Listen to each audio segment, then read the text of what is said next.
Hello. ഇത്രയും ഞാനെടുത്തോണ്ട് ഞാനിന്ന് വന്നിരിക്കുന്നത് വെറുതെ അല്ല കേട്ടോ. നമുക്ക് സമയം തീരെയില്ല. പെട്ടെന്ന് ഈ ഒരു സാധനം ഉണ്ടാക്കണം. കാരണം എന്താണെന്ന് വെച്ചാൽ നമുക്ക് ക്രിസ്മസ് വരാൻ പോവാണ്.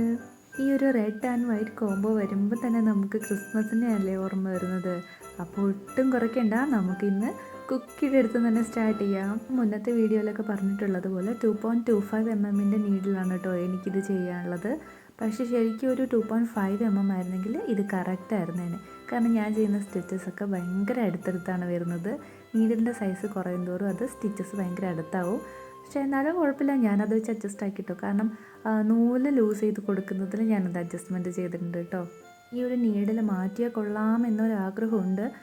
വേറെ ഒന്നുമല്ല, ആ സൈഡിലിരിക്കുന്ന ഒരു യെല്ലോ കണ്ടോ, അതേപോലത്തെ നീഡിലിന് ഒരു പിടിയുള്ള പോലത്തെ ആണെങ്കിൽ നമുക്ക് കുറച്ചും കൂടി ഈസി ആയിട്ട് ഇത് ചെയ്യാൻ പറ്റും. ഒന്നാമത് നീഡിൽ ഭയങ്കര ചെറുതാണ്. പിന്നെ മാത്രമല്ല കൈ കുറച്ച് കഴിയുമ്പോൾ ഇത് വേദനിക്കാൻ തുടങ്ങും.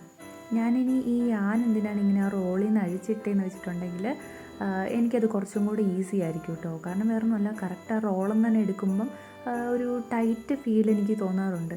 ഇതേപോലെ ഞാൻ ലൂസ് ചെയ്തിട്ടിട്ട് അത് എൻ്റെ ഒരു ഇഷ്ടമാണ്. നമുക്ക് ഓരോരോ ആൾക്കാരുടെ ഇഷ്ടമാണല്ലോ. അത് ഞാൻ എപ്പോഴും പറയാറുള്ള പോലെ നമ്മുടെ ഇഷ്ടം പോലെ നമ്മൾ ചെയ്യുക, ദാറ്റ്സ് ഓൾ. ഓൾറെഡി ക്രോഷേ ചെയ്യുന്നവരോ അല്ല അതിനെപ്പറ്റി അറിയുന്നവരോ ആണെങ്കിൽ കണ്ടാൽ മനസ്സിലാകും. മാജിക് റിങ് ഇടാനുള്ള ഒരു കഷ്ടപ്പാടിലാണ് ഞാനിവിടെ. എത്ര ശ്രമിച്ചിട്ടും എൻ്റെ കയ്യിൽ വഴങ്ങാത്തൊരു സാധനം ഈ ഒരു മാജിക് റിങ് മാത്രമാണ്. ഇതിന് കുറേ ആൾട്ടർനേറ്റീവ്സ് ഞാൻ കണ്ടിട്ടുണ്ടായിരുന്നു, ട്രൈ ചെയ്ത് നോക്കി. പക്ഷേ എനിക്കത് മാജിക് റിങ്ങിൻ്റെ അത്രയും ഒരു എഫക്റ്റീവായിട്ടും ഫീൽ ചെയ്തില്ല. അപ്പോൾ ഇത് വേണം താനും, എന്നാൽ ബുദ്ധിമുട്ടാണല്ലോ എന്നൊരവസ്ഥയിലാണ്. പക്ഷേ കുഴപ്പമില്ല, പോകെ പോകെ ഇതെന്നെക്കൊണ്ട് ശരിയാക്കാൻ പറ്റുമെന്ന് എനിക്കൊരു ഉറപ്പുണ്ടായിരുന്നു. കാരണം ഞാൻ ഓരോ റൗണ്ട് കംപ്ലീറ്റ് ചെയ്യുമ്പോഴും എനിക്ക് ആ സ്റ്റിച്ചസിൻ്റെ ഒക്കെ ഒരു നീറ്റ്നെസ് കാണുമ്പോൾ ഭയങ്കര സാറ്റിസ്ഫാക്ഷൻ ആയിരുന്നു കേട്ടോ. ഇതിന് മുമ്പൊക്കെ ഞാൻ ബോബി പിൻ അല്ലെങ്കിൽ യു പിൻ അങ്ങനെ പല പല സാധനങ്ങൾ ട്രൈ ചെയ്ത് നോക്കി. ഈവൻ സേഫ്റ്റി പിന്ന് വരെ ട്രൈ ചെയ്ത് നോക്കി. പക്ഷെ എനിക്ക് കുറച്ചുകൂടെ ഈസി ആയിട്ട് തോന്നിയത് ഈ ഒരു പെർട്ടിക്കുലർ റിങ് ആണ് കേട്ടോ. അതിൻ്റെ റീസൺ വേറൊന്നുമല്ല, ഇത് നമ്മുടെ കയ്യിൽ ഒതുങ്ങും കേട്ടോ. കാരണം ബോബി പിൻ അല്ലെങ്കിൽ അങ്ങനെ യു പിൻ പോലുള്ള സാധനങ്ങളൊക്കെ എടുക്കുമ്പോൾ എക്സ്ട്രാ അതിൻ്റെ ഒരു മെറ്റീരിയൽ ഇങ്ങനെ പുറത്തേക്ക് നീണ്ടു നിൽക്കുമല്ലേ, അതുകൊണ്ട് അത് നമ്മുടെ കയ്യിൽ പിടിക്കാൻ ഭയങ്കര പാടായിരുന്നു. കഴിഞ്ഞ പ്രാവശ്യം ഞാൻ ചെയ്ത പോലെ ആ ഒരു പ്ലഷ് ടോയ്സ് ഉണ്ടാക്കാൻ വേണ്ടി നമ്മൾ എടുക്കുന്ന പോലത്തെ യാനില്ലേ, അത്രയും വലുപ്പമുള്ളതിനൊക്കെ ആണെങ്കിൽ അത് മാനേജബിളാണ്. പക്ഷേ ഈ ഒരു കുഞ്ഞു യാനൊക്കെ വരുമ്പോൾ നമ്മുടെ കയ്യിലത് എന്നെക്കൊണ്ട് എന്തായാലും പറ്റുന്നുണ്ടായിരുന്നില്ല കേട്ടോ. അങ്ങനെ ഒരു അവസ്ഥ വന്നപ്പോഴാണ് ഞാൻ ഓർത്തത് സ്റ്റിച്ച് മാർക്കർ ഇല്ലാതെ ഒരു പരിപാടിയും നടക്കില്ല, അല്ലെങ്കിൽ ഇത് മാർക്ക് ചെയ്യാൻ എന്തെങ്കിലും നമ്മുടെ കയ്യിൽ വേണം. അപ്പോഴാണ് ഞാൻ ഓർത്തത് എന്നാൽ പിന്നെ ഇതൊന്ന് ട്രൈ ചെയ്ത് നോക്കാമെന്ന്. ഓക്കെ, ഫസ്റ്റ് ചെയ്തപ്പോൾ ഇത് കണ്ടോ ഇങ്ങനെയായിരുന്നു.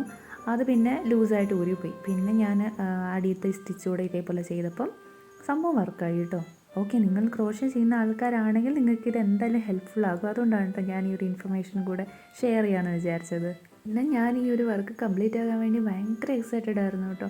കാരണം വേറെ ഒന്നുമല്ല, ഞാൻ കുക്കിക്ക് വേണ്ടിയിട്ട് ആദ്യമായിട്ട് ചെയ്യുന്ന ഒരു ക്യാബാണിത്. അപ്പോൾ അതിൻ്റേതായ ഒരു എക്സൈറ്റ്മെൻറ്റ് എനിക്കുണ്ടായിരുന്നു. പിന്നെ അവളുടെ റിയാക്ഷൻ എങ്ങനെയായിരിക്കും അങ്ങനത്തെ കാര്യങ്ങളൊക്കെയും അറിയാൻ വേണ്ടി ഞാൻ ഭയങ്കര എക്സൈറ്റഡ് ആയിരുന്നു. പിന്നെ മാത്രമല്ല ക്രിസ്മസ് എന്ന് പറയുമ്പോൾ തന്നെ ഡിസംബർ മന്തിൻ്റെ സ്റ്റാർട്ടിങ്ങിൽ തന്നെ ശരിക്കും ഒരു സ്പെഷ്യൽ ഫീലാണല്ലേ. ഞങ്ങൾ എല്ലാ വർഷവും വീട്ടിൽ എന്തായാലും ക്രിസ്മസ് ട്രീ എങ്കിലും ചെയ്യുമായിരുന്നു കേട്ടോ. പുൽക്കൂട് ഉണ്ടാക്കാനുള്ള സാഹചര്യ പരിമിതികളുണ്ടെങ്കിലും ചിലപ്പോൾ ഉണ്ടാക്കും, അല്ലെങ്കിൽ ക്രിസ്മസ് ട്രീ എന്തായാലും മസ്റ്റാണ് കേട്ടോ. പിന്നെ മാത്രമല്ല നമ്മുടെ ആ ഒരു കളർഫുൾ LED ലൈറ്റ്സും അങ്ങനെ ഒരുപാട് ക്രിസ്മസ് മന്തിലെ ആ ഒരു പ്രത്യേക കോടമഞ്ഞും തണുപ്പും, പിന്നെ രാത്രിക്ക് പള്ളിയിൽ പോകുന്നതും, അത് കഴിഞ്ഞ് തിരിച്ച് വരുമ്പോൾ ഞങ്ങൾ ഞങ്ങളുടെ തറവാട്ടിലാണ് കേട്ടോ എപ്പോഴും കേക്ക് മുറിക്കാൻ കയറാറുള്ളത്. അവിടെയാണ് ഞങ്ങളുടെ മൂത്ത കാർന്നോരായിട്ടുള്ള പപ്പയുടെ ചേട്ടൻ്റെ വൈഫാണ് ഇനിയുള്ളത്, അപ്പോൾ ആളുള്ളത്. അപ്പോൾ ഞങ്ങൾ അവിടെ ചെല്ലും, എല്ലാവരും കൂടെ കേക്ക് കട്ട് ചെയ്യും, അങ്ങനെയൊക്കെ. പിന്നെ നമ്മുടെ വീട്ടിൽ വന്നു കഴിഞ്ഞാലും കേക്ക് കട്ട് ചെയ്യുക, പിന്നെ വൈൻ ഉണ്ടാകും, ഒരുപാട് കേക്കൊക്കെ. എനിക്കാണെങ്കിൽ പ്ലം കേക്ക്സ് ഭയങ്കര ഇഷ്ടമുള്ള ഒരാളാണ്. അതുകൊണ്ട് ഞങ്ങൾ അധികവും പ്ലം കേക്ക്സാണ് ക്രിസ്മസിന് കാണാറുള്ളത്, ക്രീം കേക്കിനേക്കാൾ കൂടുതൽ. അപ്പോൾ എനിക്കത് ഭയങ്കര അടിപൊളി മന്താണ് കേട്ടോ. പിന്നെ സ്കൂളിലൊക്കെ പഠിക്കുമ്പോഴാണെങ്കിൽ ക്രിസ്മസ് ഫ്രണ്ട്, മാത്രമല്ല ഡിസംബറിൽ തന്നെയാണ് എൻ്റെ ബർത്ത്ഡേ വരുന്നത്. അപ്പോഴും എനിക്ക് കുറേ ഗിഫ്റ്റ്സൊക്കെ കിട്ടാറുണ്ട് കേട്ടോ. എൻ്റെ ചേച്ചിമാരും പപ്പ അമ്മ ചേട്ടായി എല്ലാവരും എനിക്ക് വേണ്ടി ഒരുപാട് ഗിഫ്റ്റ്, അതേപോലെ സർപ്രൈസായിട്ട് അവരെല്ലാ പ്രാവശ്യം കേക്കൊക്കെ അറേഞ്ച് ചെയ്യാറുണ്ട് കേട്ടോ. അങ്ങനെ ഒരുപാട് റീസൺസ് കൊണ്ട് എനിക്ക് ഡിസംബർ മന്ത് ഭയങ്കര സ്പെഷ്യലാണ്. അതുകൊണ്ട് ഡിസംബർ 1-ാം തീയതി ആകുമ്പോൾ തന്നെ ഞാൻ ഇറങ്ങും ക്രിസ്മസ് ട്രീ അതേപോലെ പുൽക്കൂടൊക്കെ സെറ്റ് ചെയ്യാൻ വേണ്ടിയിട്ട്. എല്ലാ ക്രിസ്മസും എല്ലാ ഡിസംബറും എനിക്ക് ഭയങ്കര സ്പെഷ്യലാണ് കേട്ടോ. അങ്ങനെയാണ് ഞാൻ ആലോചിച്ചത് കുക്കീനെ ഇപ്പോൾ എൻ്റെ കയ്യിൽ കിട്ടിയിട്ട് ഇത് രണ്ടാമത്തെ ക്രിസ്മസ് ആണ്. കഴിഞ്ഞ പ്രാവശ്യം ഞാൻ ഇങ്ങനത്തെ പരിപാടികളൊന്നും ചെയ്യുന്നുണ്ടായിരുന്നില്ല. അതുകൊണ്ട് തന്നെ അവർക്കും അങ്ങനെ ഒരു ഗിഫ്റ്റ് കൊടുക്കേണ്ട ഒരു കാര്യങ്ങളൊന്നും എനിക്ക് എൻ്റെ മൈൻഡിലേ ഇല്ലായിരുന്നു. പക്ഷേ ഈ വട്ടമാണ് ഞാൻ ഓർത്തത് നമ്മൾ എന്തായാലും ക്രോഷ്യ ചെയ്യുന്നുണ്ട്. അപ്പം എനിക്ക് ഇത്രയും സ്പെഷ്യലായിട്ടുള്ളൊരു മന്തിൽ എനിക്ക് സ്പെഷ്യലായി എൻ്റെ കുക്കിക്ക് വേണ്ടിയിട്ട് എന്തെങ്കിലും ഒരു ഗിഫ്റ്റ് ഞാൻ കൊടുക്കണ്ടേ.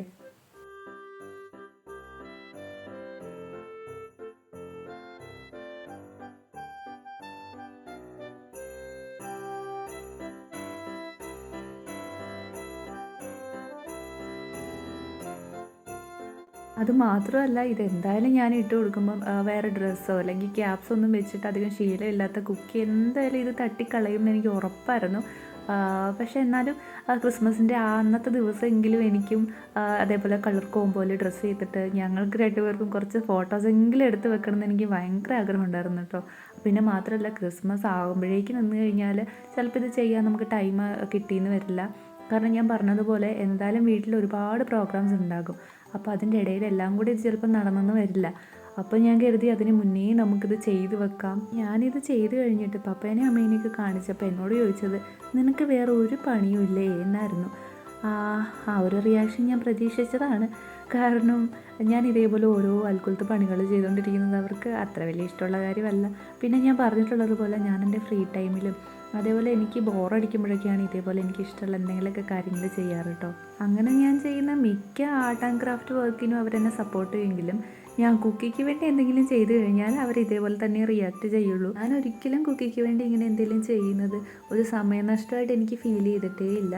അങ്ങനെ പറയുന്നവരുണ്ട്, എൻ്റെ അടുത്ത് ഡയറക്റ്റായിട്ട് പറഞ്ഞവരും ഉണ്ട്. പക്ഷേ ഞാനതൊന്നും മൈൻഡാക്കാൻ നിൽക്കാറില്ല കേട്ടോ. കാരണം ഞങ്ങൾ തമ്മിലുള്ളൊരു ബന്ധം അങ്ങനെയല്ല.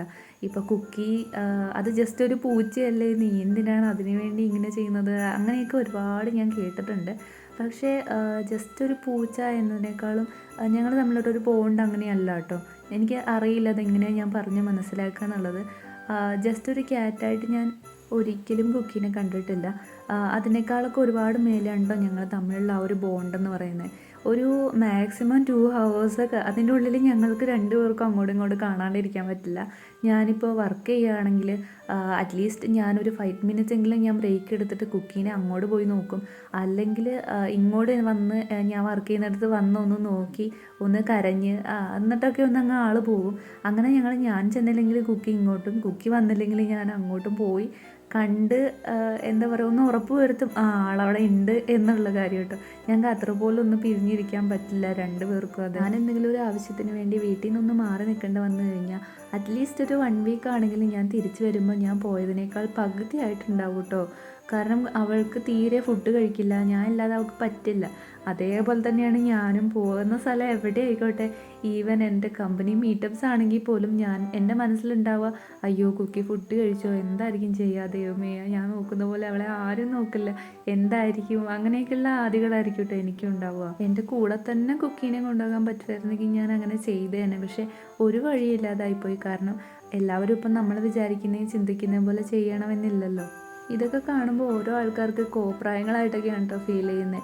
അങ്ങനത്തെ കമൻസ് ഞാൻ ഒരുപാട് കേട്ടിട്ടുണ്ട്. പക്ഷെ അതൊന്നും എന്നെ ഇതുവരെ ബാധിച്ചിട്ടില്ല കേട്ടോ. ഇനി ഒരിക്കലും അങ്ങനെ ബാധിക്കുകയില്ല. കാരണം വേറൊന്നുമല്ല, ഞാൻ നോക്കിക്കോളാം എന്ന് പറഞ്ഞ് ഞാൻ വാക്ക് കൊടുത്ത് എൻ്റെ കൂടെ കൂട്ടിക്കൊണ്ട് വന്നത് കുക്കീനെയാണ്.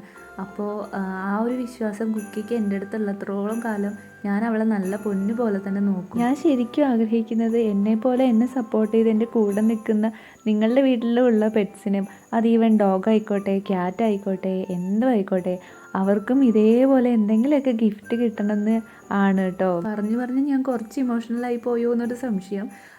എനിക്ക് അങ്ങനെയാണ്. കുക്കിൻ്റെ കാര്യം പറഞ്ഞു തുടങ്ങിക്കഴിഞ്ഞാൽ പിന്നെ ഒരുപാട് കാര്യങ്ങളും പറയാനുണ്ടാവും കേട്ടോ, ഒരുപാട് കഥകളും. എന്തായാലും ബാക്കി കാര്യങ്ങളൊക്കെ നമുക്ക് പിന്നെ പതിയെ പറയാം. ഇപ്പം ഞാൻ എന്തായാലും ഈ ഒരു ക്യാപ്പ് കംപ്ലീറ്റ് ചെയ്തിട്ടുണ്ട്. നമുക്ക് ഇതിനെ ഒന്ന് കുക്കിന് ഇട്ട് നോക്കാനുള്ള എക്സൈറ്റ്മെൻറ്റിലാണ് വെയിറ്റ് ചെയ്യുന്നത്. എന്തായാലും ഇതിട്ടിട്ടുള്ള റിയാക്ഷൻസ് എങ്ങനെയാണെന്ന് നോക്കിയിട്ട് വരാമേ.